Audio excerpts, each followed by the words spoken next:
Well, folks, this morning, the president of the United States went on Fox and Friends and announced that the murderer, the assassin, the alleged of Charlie Kirk has been found, is now in custody. Here's the president had to say on Fox and Friends this morning. This is shortly before a press conference held by the Utah governor, Spencer Cox, who added more details, which we'll get into momentarily. Here was the president on the alleged murderer of Charlie Kirk. Any updates on the suspect? Yeah. Can I always say, I think, just to protect us all, and so Fox doesn't get sued, and we all don't get sued, and everything else. But I think with a high degree of certainty, we have him in custody. Okay? In custody. Everyone did a great job. We worked with the local police, the governor. Everybody did a great job. You know, getting somebody that you start off with absolutely nothing. And we started off with a clip that made him look like an ant that was almost useless. We just saw there was somebody up there. And so much work has been done over the last 2.5 days. You know, it's amazing, actually, when you start off with that and then all of a sudden you get lucky or talent or whatever it is. But, yeah, I think we're in great shape. Mr. President. And he's in custody. The president said that actually what happened here is that someone close to the suspect turned him in, and we'll get into that in a moment as well.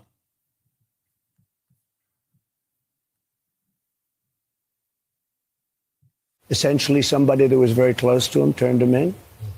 And that happens when you had some of those good shots. Somebody is going to say, whether it's a parent or whatever, I'd rather not say right now. They're going to announce it today, sometime later, probably talk about that. But somebody close to him turned him in. You know, they said, whoa. It's interesting where we had very good pictures, but not great, not perfect. And when you look at it, what happened is somebody, and this happens a lot. It happened with the crazy Boston bomber. It happened with others. Somebody that's close recognizes even a little tilt of the head, which nobody else would do. And somebody that was very close to him said, that's him. And essentially went to the father, went to a U.S. Marshal, who was fantastic, by the way. And the person was involved with law enforcement, but was a person of faith, a minister. And brought him to a U.S. Marshal, who was fantastic. And the father convinced the son, this is it. Well, I mean, obviously, this alleged shooter should get the death penalty without a doubt. Good for his father for apparently being involved in the arrest of his son, which is what baseline morality would suggest. Spencer Cox, the Utah governor, held a press conference this morning with an extraordinary amount of additional detail that gives a window into the identity of the alleged shooter and also into his ideology, the things that he was thinking. One thing became very clear from the minute that his name was announced. And again, we don't typically do the names of mass shooters or assassins on the show. It's out there. There's not much we can do about that at this point. His name is Tyler Robinson. The shooter in this particular case was clearly a sort of online, the way that would be described online would be like an online autist. This person who had very high scores on some of his ACTs, apparently, and got deeper and deeper into online culture, as we're about to hear from the Utah governor, Spencer Cox. Here he was announcing that the suspect is in custody. Good morning, ladies and gentlemen. We got him. On the evening of September 11th, a family member of Tyler Robinson reached out to a family friend who contacted the Washington County Sheriff's Office with information that Robinson had confessed to them or implied that he had committed the incident. This information was relayed to the Utah County Sheriff's Office and scene investigators at Utah Valley University. This information was also conveyed to the FBI. Investigators reviewed additional video footage from UVU surveillance and identified Robinson arriving on UVU campus in a gray Dodge Challenger at approximately 8:29 a.m. on September 10th, in which he is observed on video in a plain maroon t-shirt, light-colored shorts, a black hat with a white logo, and light-colored shoes. When encountered in person by investigators in Washington County on September 12th, in the early morning hours, Robinson was observed in consistent clothing with those surveillance images. Investigators interviewed a family member of Robinson who stated that Robinson had become more political in recent years. The family member referenced a recent incident in which Robinson came to dinner prior to September 10th, and in the conversation with another family member, Robinson mentioned Charlie Kirk was coming to UVU. They talked about why they didn't like him and the viewpoints that he had. The family member also stated Kirk was full of hate and spreading hate. The family member also confirmed Robinson had a gray Dodge Challenger. Investigators identified an individual as the roommate of Robinson. Investigators interviewed that roommate, who stated that his roommate, referring to Robinson, made a joke on Discord. Investigators asked if he would show them the messages on Discord. He opened it and showed several messages to investigators and allowed investigators to take photos of the screen as each message was shown by Robinson's roommate. These photos consisted of various messages, including content of messages between the phone contact name Tyler with an emoji icon and Robinson's roommate's device.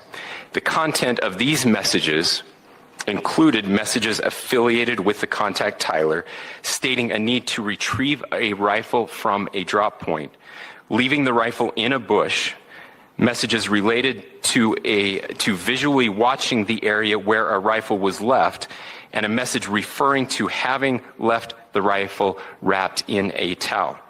The messages also refer to engraving bullets and a mention of a scope and the rifle being unique. Messages from the contact Tyler also mentioned that he had changed outfits. I know there has been speculation as well as to the writing on those casings, those bullet casings, and I believe we have that as well. And I will share that with you now. So the governor went on to explain what the bullet casings actually said, which is a window into the peculiar, strange, and evil ideology of the shooter, which again was rife with online. It was rife with apparently references to everything from furries to online games like Helldivers. Here was Spencer Cox explaining. With trees on the edge of the UVU campus, investigators discovered a bolt-action rifle wrapped in a dark-colored towel. The rifle was determined to be a Mauser Model 98 30-06 caliber bolt-action rifle. The rifle had a scope mounted on top of it. Investigators noted inscriptions that had been engraved on casings found with the rifle. Inscriptions on a fired casing read, "Notices, bulges, capital OWO, what's this, question mark." Inscriptions on the 3 unfired casings read, "Hey fascist, exclamation point, catch, exclamation point." Up arrow symbol, right arrow and symbol, and 3 down arrow symbols. A second unfired casing read, "Oh Bella Chow, Bella Chow, Bella Chow, Chow Chow." And a third unfired casing read, "If you read this, you are gay, LMAO." We are indebted to law enforcement across the state who has worked seamlessly together, local law enforcement. Now, again, notices bulges is presumably a reference to gay or trans. Again, we don't know that for certain, but that apparently is the online memery. Again, I think all of us who are not too online are kind of working in uncharted waters here, because if you don't spend too much time online, if you actually have a normal life, then you are not going to be familiar with phrases like "Hey fascist, catch," which apparently, again, is from Helldivers, the game. You have to be a gamer in order to understand some of these references. It is clear from the available evidence that he hated Charlie Kirk's politics, that apparently he had called Charlie Kirk hateful, which again would suggest that this is a member of the political left or is radicalized into extraordinarily left-wing viewpoints. Spencer Cox went on to say, "Words are not violence, violence is violence," which of course should be obvious, but unfortunately is not. Conversations. I think we need more moral clarity right now. I hear all the time that words are violence. Words are not violence. Violence is violence.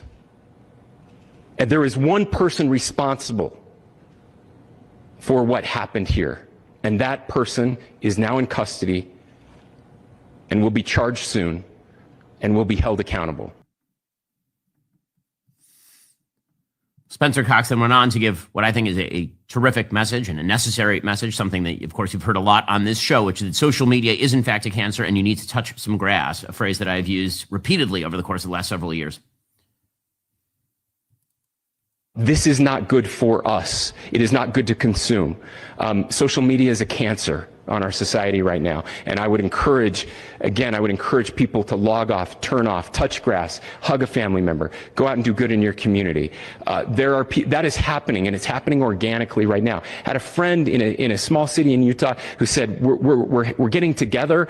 The Republicans and Democrats in my little town are getting together to have a discussion tonight, last night, just to find a way to find their better angels. So yes, this could be, I mean, again, you have to go back to JFK to have seen a video live of something like this happening. I wasn't born until 1975, but I know that things were really dark in the late 60s. Sorry to some of you. I know some of you were there. But this is our moment. Do we escalate, or do we find an off-ramp? And again, it's a choice. It's a choice. All of that is true. Now, the responses from sort of the mainstream right and the mainstream left have been fairly similar in terms of rhetoric.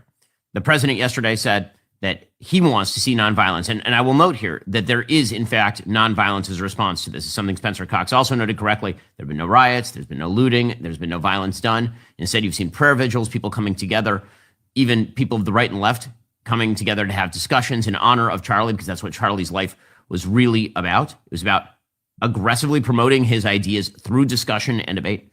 Here was the president yesterday. How do you want to see your supporters respond to this? Charlie Kirk was a big advocate of nonviolence and free speech on campus. How do you want your supporters to respond to it? I think that way. He was an advocate of nonviolence. That's the way I'd like to see people respond. The president went on to rip what he called radical left lunatics. And I'll explain in a little bit what I think what the president means here, because, again, these are not arguments over tax policy that we are talking about here. There's something deep and dark that is going on in American life. It is getting worse. It is not getting better. It is tied into deeper root ideologies and views of the world. Here's the president yesterday talking about what he called radical left lunatics. Are you concerned for your own safety? Not really. I'm really concerned for our country. We have a great country. We have a radical left group of lunatics out there, just absolute lunatics, and we're going to get that problem solved. I'm only concerned for the country. Bernie Sanders, from the left side of the aisle, put out a video in which he talked about the evils of political violence and said that discussion should be upheld, a sentiment with which everyone of good mind should agree. I despise Bernie Sanders as a politician. I think that everything that he stands for in terms of his politics is not just wrong, but actually horrifically wrong for the system. I can't think of a single issue on which I agree with Bernie Sanders. Obviously, when he says this, everyone agrees. I want to say a few words regarding the terrible murder yesterday of Charlie Kirk, someone who I strongly disagreed with on almost every issue, but who was clearly a very smart and effective communicator and organizer, and someone unafraid to get out into the world and engage the public. My condolences go out to his wife and his family.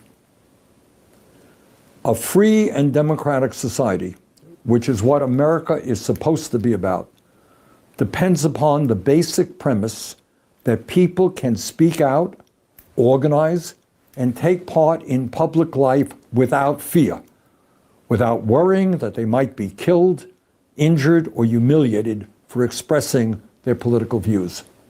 In fact, that is the essence of what freedom is about and what democracy is about. You have a point of view? That's great. I have a point of view that is different than yours. That's great. Let's argue it out. We make our case to the American people at the local, state, and federal levels, and we hold free elections in which the people decide what they want. That's called freedom and democracy. And I want as many people as possible to participate in that process without fear. Freedom and democracy is not about political violence. It is not about assassinating public officials. It is not about trying to intimidate people who speak out on an issue.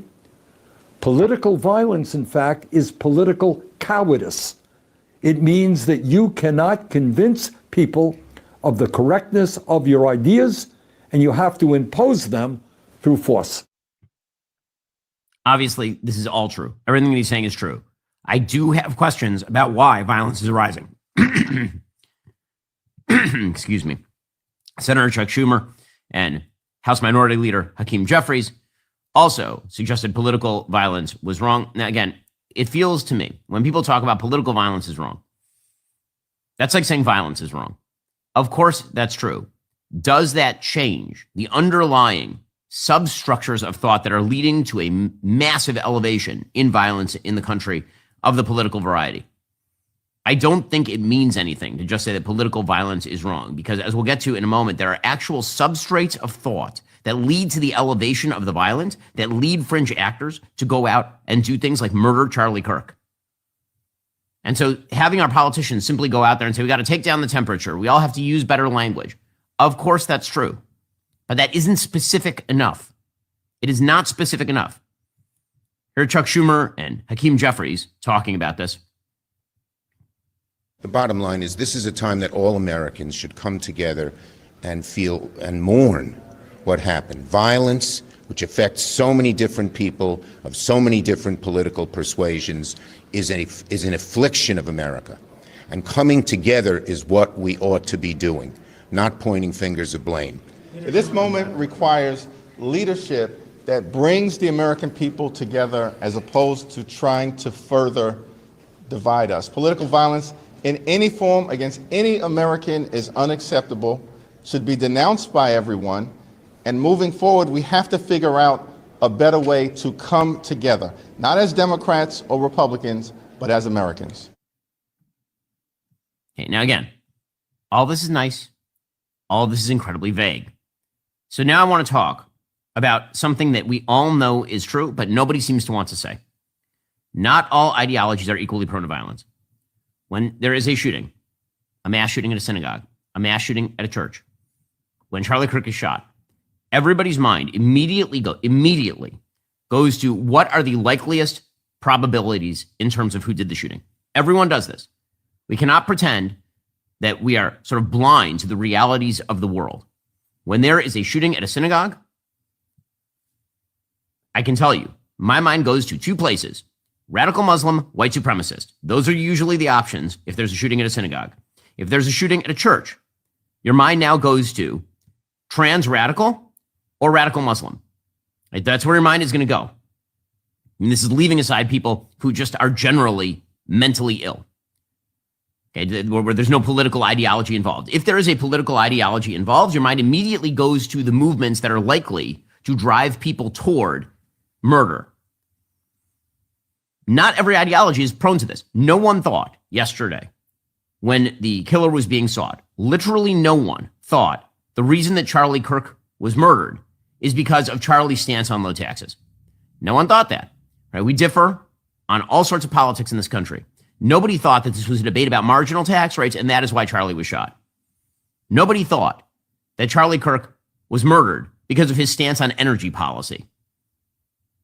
Right? In order for an ideology, in order for a movement to coalesce in such a way that it allows for violence, that the sort of bubbling of violence lies at the outskirts of a movement, there have to be some preconditions. Now, I've been talking a lot on the show about lions and scavengers. What we are seeing here is the scavengers at work. The basic philosophy of the scavenger is very simple. All morals and civilizations I don't like are guises for power. It's three principles. All morals and civilizations are merely guises for power. My failure is a result of one of those corrupt power systems. There's a great conspiracy out there. I am the victim. I am being targeted. I am the actual victim. And number three, if there is a great conspiracy that is targeting me for destruction, I must respond in kind with violence. This is how you get to the idiotic notion that speech is violence. And that's just the reality. It's those three elements. Morals and civilizations that I don't like are guises for power, right? They're not actual arguments. They're actual guises for power. It is power being used against me. That my failure within that system is a result of that great conspiracy. I am the victim, and it is an existential threat to me, and therefore I must act out with violence and harm somebody.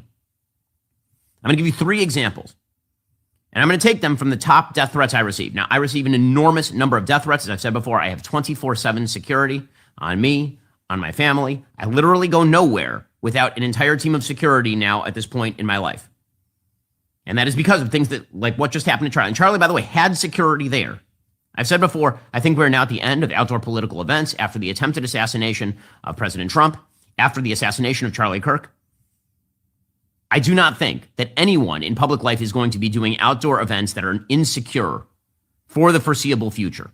Okay, but I'm going to use I know where the death threats are coming from. Okay, we know this because we can chart it. Thousands and thousands of death threats. I'm sure Charlie had a bunch too. And there are 3 main wings that I get it from. Trans ideology / Marxist ideology, white supremacists, and radical Muslims. Okay, so I want to go through each one of those and explain why these are likely, why these particular ideologies, why these particular movements are likely to generate violence. A trans ideology says that your argument about biology, male and female, that argument is in fact a guise for power. You're just saying that there are boys and there are girls because you hate me. You're doing it because you wish to erase me. I am a victim of your failure to accept my identity, such that you're erasing me. You're engaging in a quote-unquote trans genocide, and therefore you are threatening me. Your speech is a form of violence. It is wiping away my identity, and therefore violence ought to be met with violence. Marxist ideology, which is part of the same sort of idea, and these kind of derive from the same general area. Marxist ideology, which is the idea that the governmental system, the free market system, is an imposition on me. It is a conspiracy from above to harm me, to destroy me. That my failures inside the market are actually not my own. They're the fault of a system. And you, as an advocate for the system, are going to, you're victimizing me, you're erasing me, you're destroying me, and I must act with violence. There's a reason why Marxist movements are so violent. Speech, advocacy for the free market is in fact a system of power. It is to be met with violence. Okay, white supremacy. This is, in fact, I know that there's an attempt to pretend that this doesn't exist. It absolutely exists in online spaces. Pretending it doesn't is bullshit, and everyone knows it. Yeah, I know it because I've had to have the FBI literally arrest somebody who is doing this, while threatening not just me, by the way, but Donald Trump Jr. Okay, that ideology says that white people are being put upon in the United States by an entire system. And if you're an advocate for that system, you are threatening me with destruction, with erasure, with white genocide, and thus you must be killed. Right? Violence is a proper response to an attempted genocide. Right? That is the argument that is made at root by many white supremacists, which is why, again, white supremacy has been linked with, and here I'm not talking about what the left calls white supremacy, which is anything to the right of Hillary Clinton. I'm talking about actual, honest-to-God white supremacists. And again, get an awful lot of that in my death threats. And group number 3, radical Muslims, who believe that the failures of the Palestinians, for example, are the result of evil Western systems. If you're an advocate for those systems, it's because you want to erase them and you want to kill people and you want to commit genocide, and therefore it is fine to shoot 2 Israeli embassy staffers dead in Washington, D.C. That is why it is fine to throw a Molotov cocktail at an 80-year-old woman protesting hostages being held in Colorado. Okay, we all know this is true.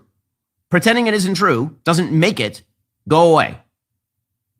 Okay, not all movements are equally likely to bubble up with violence. And so when we have politicians saying political violence is bad, if you're not speaking out against the movements that use this logic, if you're not speaking out against the movements that say that speech is in fact a form of violence, that systems are in fact a form of violence, and that violence is the proper response to that, then you are contributing to the environment in which this kind of stuff happens. Fact. Okay, now, just in terms of numbers, This is not differentially split across the right and left in the United States. It is not. There are not that many radical Muslims in the United States. Thank God. Okay, that's just a reality by the numbers. There are not that many white supremacists in the United States, just by the numbers. The increasing radicalism of the left in the United States is, in fact, a massive issue. And I'm going to show you the poll data that suggests that violence is linked with this. And all of these movements are linked with violence. They are. But not all of them are all that prominent or all that popular. And you can tell. You can see it. So, for example, FIRE recently did rankings of campus free speech. And what they found is that college campuses are replete with failure to speak your mind. Why? Because people are afraid of violence. This goes all the way back to when I was in college. There's nothing new here. I wrote my very first book in 2004 about the kind of discrimination conservatives faced on campus. And yes, there was the possibility of violence even in 2004, not being shot, but the possibility of being physically assaulted, which is something that came close to happening to me multiple times when even I was an undergrad, and that's going back 20 years already, going back 2 decades. And I was warning that was going to metastasize and take over huge swaths of the political left, and people ignored it at the time, but that was true. According to FIRE, after 6 years of surveying almost 300,000 college undergraduates, a sobering picture has emerged. Students are reluctant to speak their minds. The atmosphere isn't just cautious, it's hostile. Students continue to show low tolerance for controversial speakers, or troubling. More believe it's acceptable to shout down a speaker or even resort to violence to silence campus speech than ever before, ever. Resort to violence to silence campus speech. That's exactly what happened to my friend Charlie Kirk. He was shot to death doing campus speech. And that is not a wildly unpopular viewpoint on college campuses. It just isn't. It's the reason why I've had to have, honest to God, hundreds of police officers sometimes escort me when I want to speak on campus. And I've said before, I feel like an idiot today. Honestly, I feel like a moron because for more than 10 years, like my first big speech along these lines came, I believe, in 2015 at the University of Missouri during the Black Lives Matter sort of upsurge. Might have been in 2014, so after Ferguson.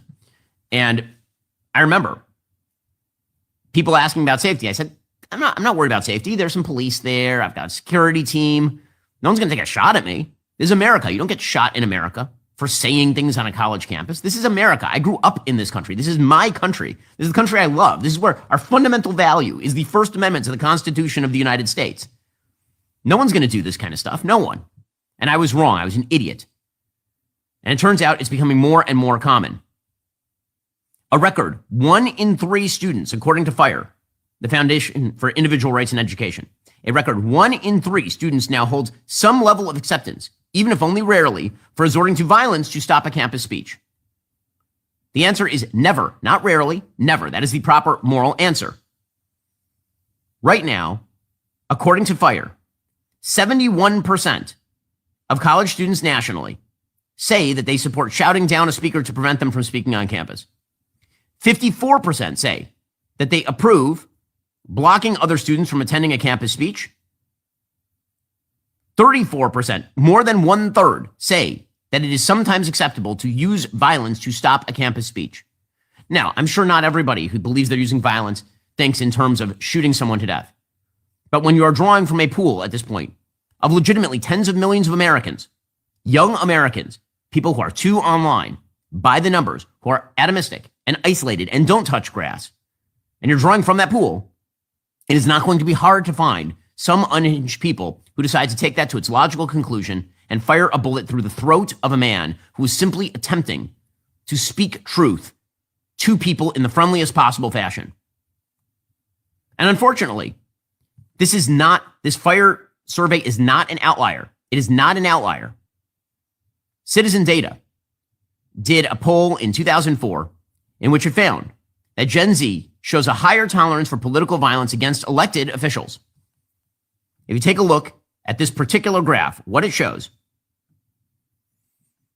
is that the vast majority of boomers understand that as much as we hate the boomers did grow up in a time when free speech was actually valued.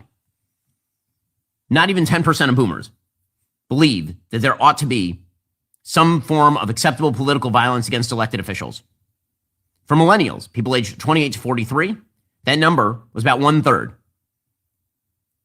For Gen Zers, people aged 18 to 27, you're talking about nearly 60% believe that there are some times or people who should be targeted with political violence. The acceptance of political violence by the younger generation, particularly, who have been too online for too long, is astounding. Astounding. According, and by the way, there are some weird outliers in these graphs, by the way. It turns out that actually an outsized number of millennials believe that it is okay to kill or physically harm somebody you disagree with politically. I mean, these numbers should scare the living hell out of you. And as far as free speech, a Future of Free Speech Global survey showed, this is back in March, that only 47% of young people in America aged 18 to 34 say that hate speech should be allowed. Now, again, hate speech is vaguely defined. Hate speech just means a thing I don't like. Right? That's what hate speech supposedly means. Because you could call it hate speech if you say boys are not girls. You could also call it hate speech if you use the N-word, or you say the Jews are responsible for all the world's problems. Now, two of those three things are terrible and untrue. One of those things, that men are not women, is not. But if they all get labeled hate speech, and if hate speech is just a moving target, which it really is, then what you end up with is people who believe that free speech ought not apply to people with whom they disagree.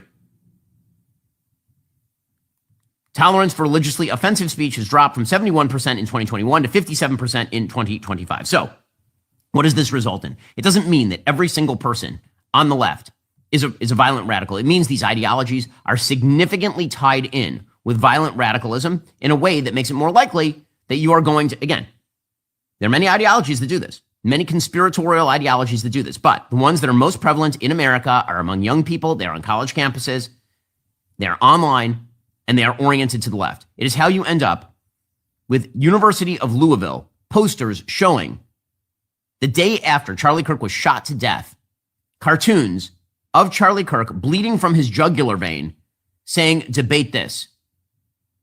That is how you end up with that sort of trash. This is how you end up with graffiti at Seattle Central College that says, kill all Charlie Kirks at Seattle Central College. That's how you end up with this. It doesn't mean, again, I don't like when people, I've said this yesterday, I don't like when people say they shot Charlie. Okay, because they isn't a person. A person shot Charlie Kirk, and he shot Charlie Kirk for a deranged reason. With that said, there are movements that the substrates of their political thinking lead to an elevation in violence, period. End of story. That is a reality. And it is not enough to just say political violence is bad if you are not calling out the movements themselves and either delinking them from violence, delinking, doing a cognitive behavioral intervention, delinking these movements from violence, saying, listen, we can agree on, again, no one thinks people are getting shot over tax rates. Why? Because no one talks about tax rates as a giant conspiracy by some against others that are an existential threat to you. That is why. But this is how you end up. This sick sort of thinking is how you end up with Michael Mann reposting a UPenn administrator who said, quote, Ezra Klein whitewashing Charlie Kirk as an upstanding political citizen of the world with just a few free speech controversies who started disagreements is the most predictable thing to happen. I envied what he built. Is this an abundance mindset? People just making excuses now, looking for reasons to say that, that Charlie, let's not beatify Charlie. Let's not give Charlie sainthood or something. Right?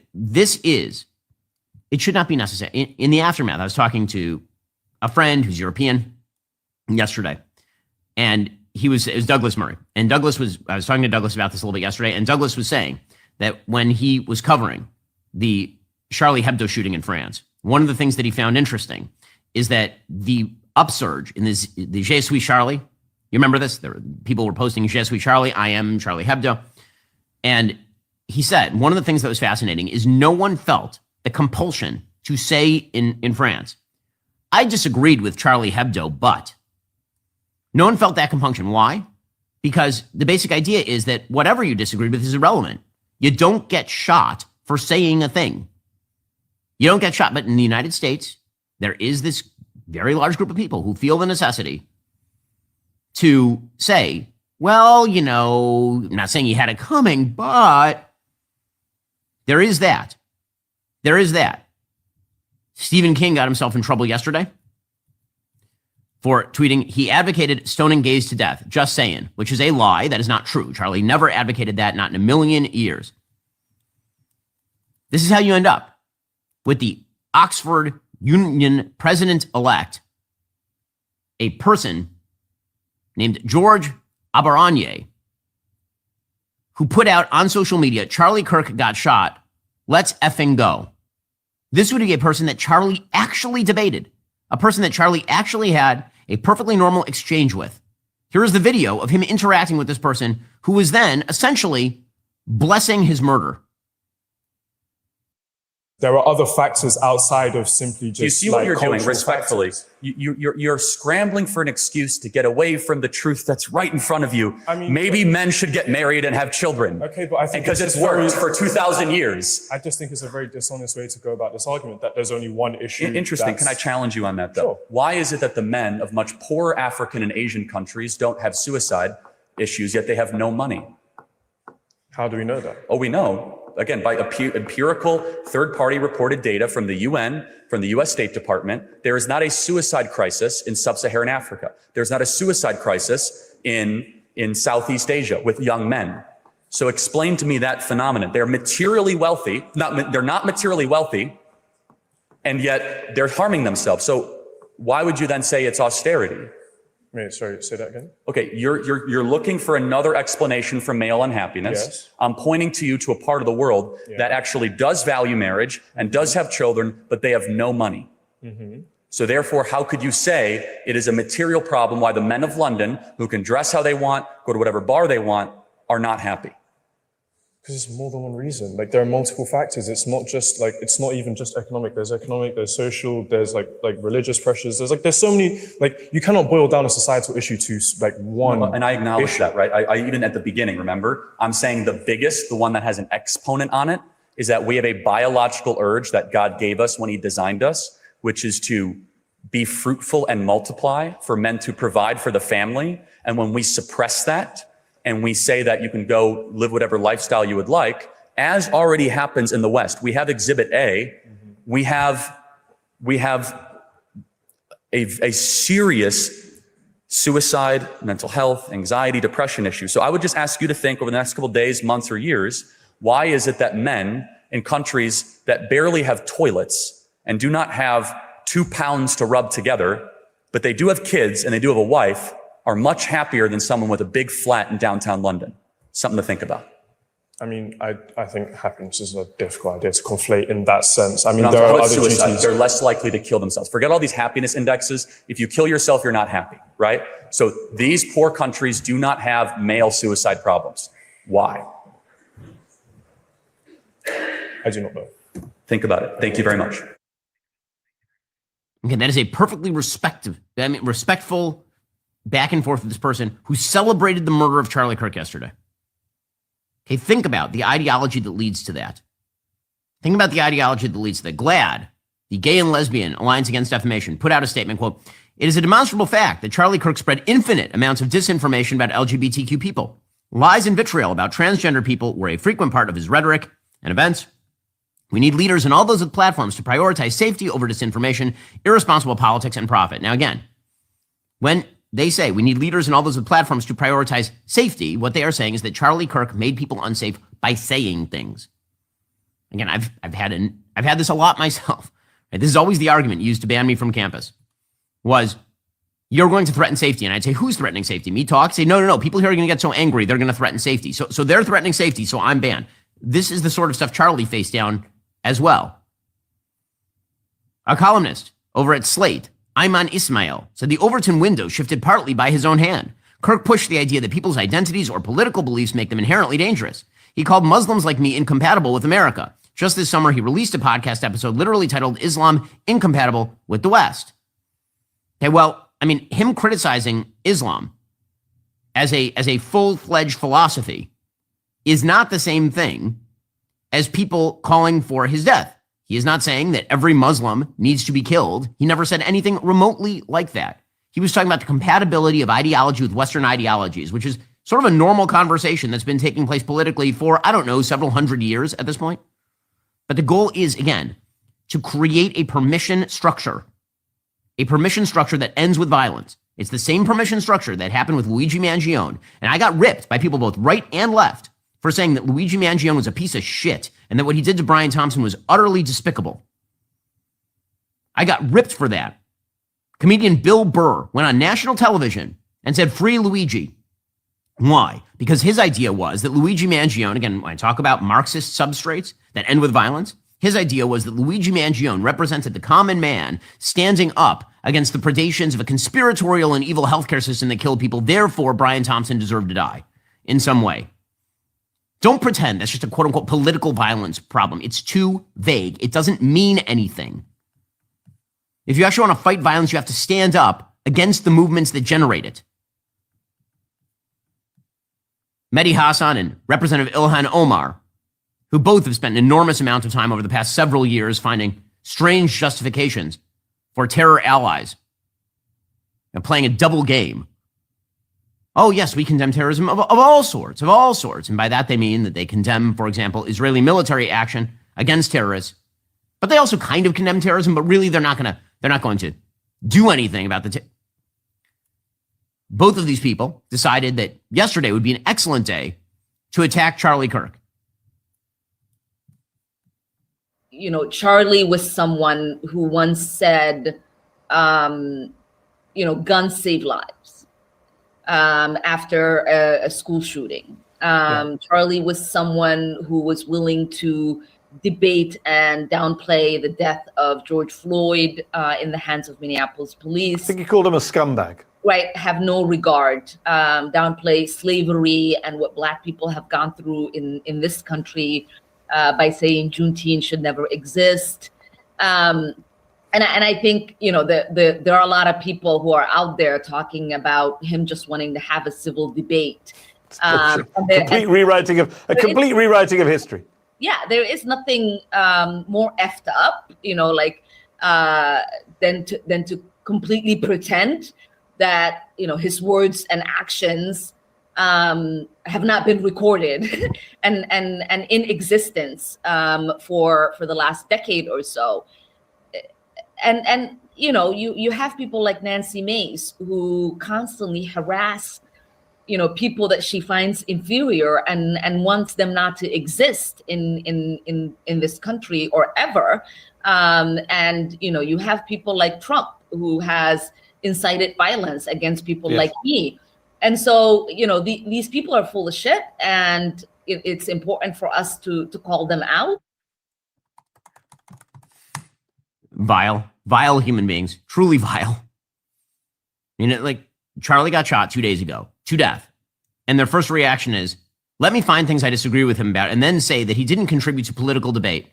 It would be ridiculous to suggest that he was just trying to non-violently hold debates, which, by the way, is the story about Charlie. You can disagree with all the things he said, but the notion that because he criticized George Floyd or because he said that Juneteenth shouldn't be a holiday, that somehow it's ridiculous rewriting of history to say that Charlie was a free speech advocate who engaged in respectful debate. F off. I mean, truly, especially coming from, Ilhan Omar and Mehdi Hassan. Actually, if this is the way that we're going to play the game, we're going to find the thing I disagree with you about most. The one thing that you said, or the multiple things that you said that we find, the most difficult to swallow just politically. And then we're going to essentially imply that he created the environment for his own death. I have some clips. Here's Representative Ilhan Omar talking about 9/11 in 2019. I'd just like to remind you, this is a person who is welcomed to this country. This is a person who is welcomed to this country as a refugee. And here she was talking about 9/11 in 2019. This was just 6 years ago. CARE was founded after 9/11 because they recognized that some people did something and that all of us were starting to lose access to our civil liberties. This is a person who advocates permission structures for terrorism. I mean that in the most specific possible way. This is a person who literally wrote a letter to a judge named Michael Davis in 2016 asking for clemency for people who were recruited to ISIS. Don't tell me that you're an advocate for nonviolent debate and discussion when you're doing that, and that you're going to criticize Charlie Kirk, who was just shot to death because he said they didn't like Juneteenth. Spare me.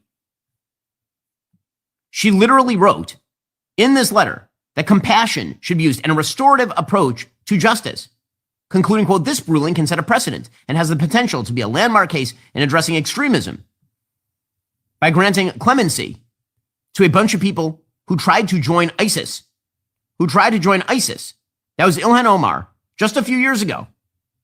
Quote, the desire to commit violence is not inherent to people. It is the consequences of systemic alienation. People seek violent solutions when the process established for enacting change is inaccessible to them. Fueled by disaffection turned to malice, she wrote. If the guilty were willing to kill and be killed, fighting perceived injustice, imagine the consequence of them hearing, I believe you can be rehabilitated.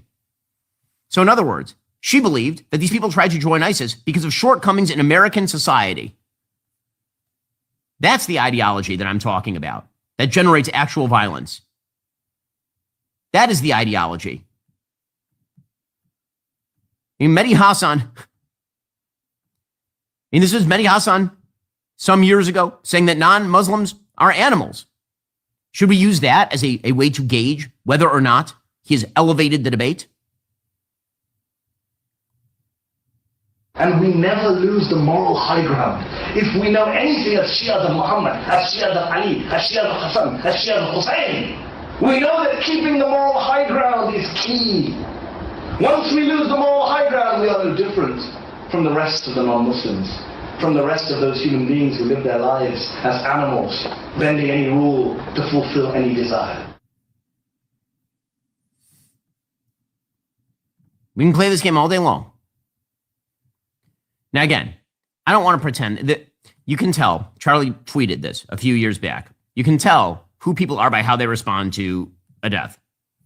And that is certainly true. And how many people on the left have responded to the death is sickening, frightening. You go over to Blue Sky, you go over to X, you go over to TikTok and these various other social media outlets, and you can see it.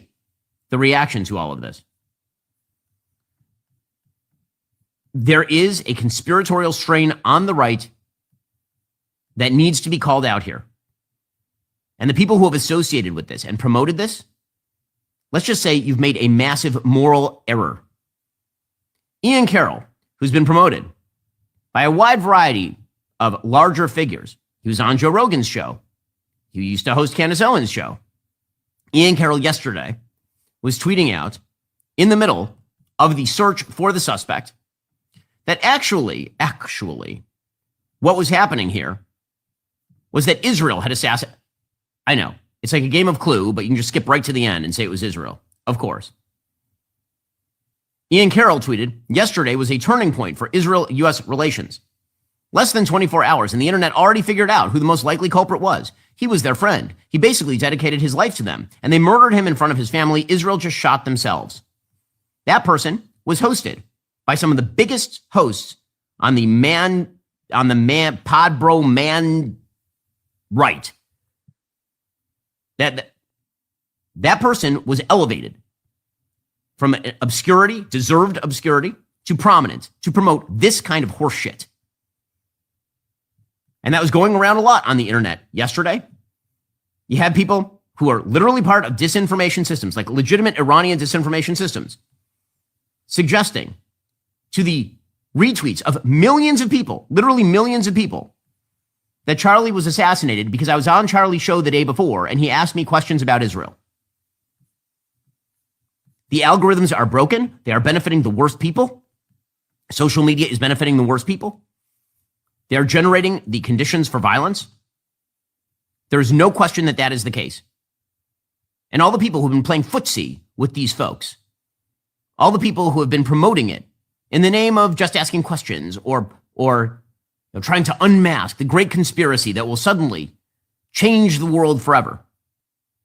all those people have elevated precisely the kinds of scavenger movements that I'm talking about that end with violence. Everyone knows where the violent death threats are coming from. Everyone knows it. It is a variety of movements. It is not just one. But it is also not a mystery. And it is worth calling all of that nonsense, disgusting, awful trash out. And by the way, I should mention that the number of Jews who have expressed to me their absolute heartbreak at the murder of Charlie Kirk is extraordinary. Extraordinary. It was the Prime Minister of Israel who put up a full statement lamenting the death of Charlie Kirk. Anything from Qatar or Saudi Arabia. Like, this is Charlie was an Israel supporter. Charlie supported a lot of things that a lot of people didn't like.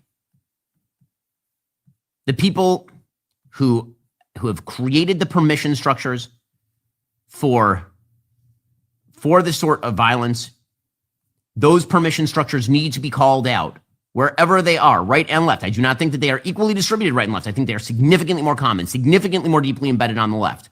They need to be called out. It is imperative to do that. It is imperative. Charlie was a real human being with a real life. He was a married father of 2. They had to ship his body. It's it's just inexpressible. Yesterday, his body was shipped back from Utah to Arizona, where he lived with his wife and his 2 children. He was escorted by the Vice President of the United States on Air Force 2, which, of course, is a tremendous posthumous honor. Here's the video of the Vice President escorting Charlie's casket.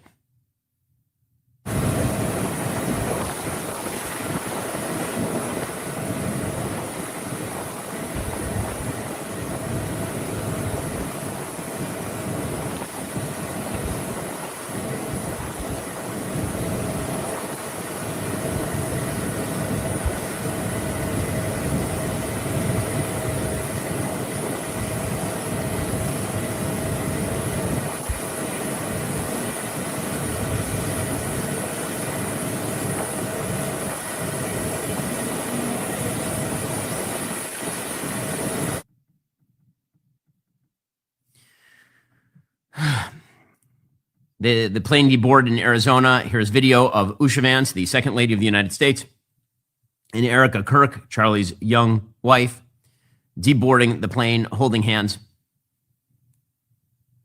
I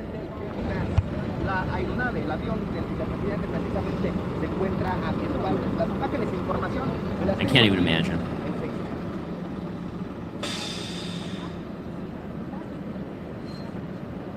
The movements that make a woman like this the widow, make children like Charlie's 2 little kids orphans. They put them. There are no words. There are legitimately no words. It's a fairly moving picture of Charlie's wife, Erica, raising her rosary outside the window. One of the things that Charlie relied upon in his life, as we saw over and over, was faith. His wife, Erica, was Catholic. Charlie was Protestant.